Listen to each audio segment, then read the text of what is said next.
stick with the focus of our audience. So Gavi, that's Bill and Melinda Gates started Gavi. This is the Vaccine Alliance, Global Vaccine Alliance. And we look into the books here for the USAID payment system, and you can see just from this screenshot here, Gavi, now this is over several years, but $4 billion the USAID was paying to Gavi, and you can go down there a little bit, another $880 million payment. You see the World Health Organization in there, a little over $700 million payment. So there's a lot of money going to really Bill Gates, the World Health Organization. And it's interesting because as soon as Trump suspended the payment system for this 90-day review and Musk moved in, you saw Bill Gates do a media tour, and it sounded like this. So I'm a little worried, particularly with this USAID stuff. My foundation partners with USAID on nutrition and getting vaccines out. And, there's incredible people.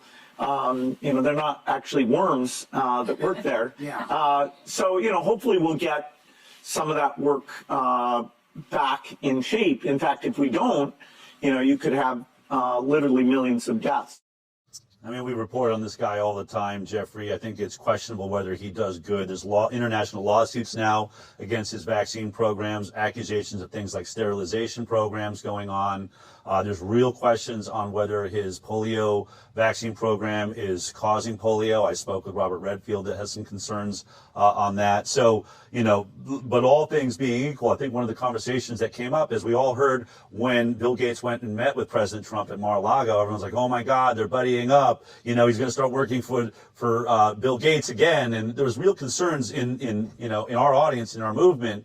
But I would say, if you're just going to read the tea leaves here, after those meetings, President Trump has pulled funding from WHO. He's just shut down USAID for a deep review, which you're about to get into, which clearly none of this works in Bill Gates' favor. So for those of us that were really questioning what happened in that meeting, well, whatever happened, it does not appear that Bill Gates set his hooks into President Trump and has got him on a leash of any kind. In fact, so far, everything seems to be going against Bill Gates' agenda, which is, I think, we're just noting that. Is that the permanent structure? I don't know, but that's what we're recognizing right now.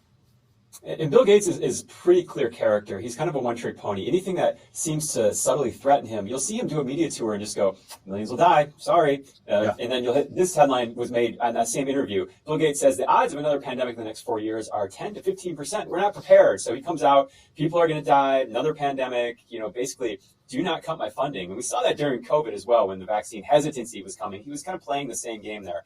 And there's Bill Gates, Mr. Sweater.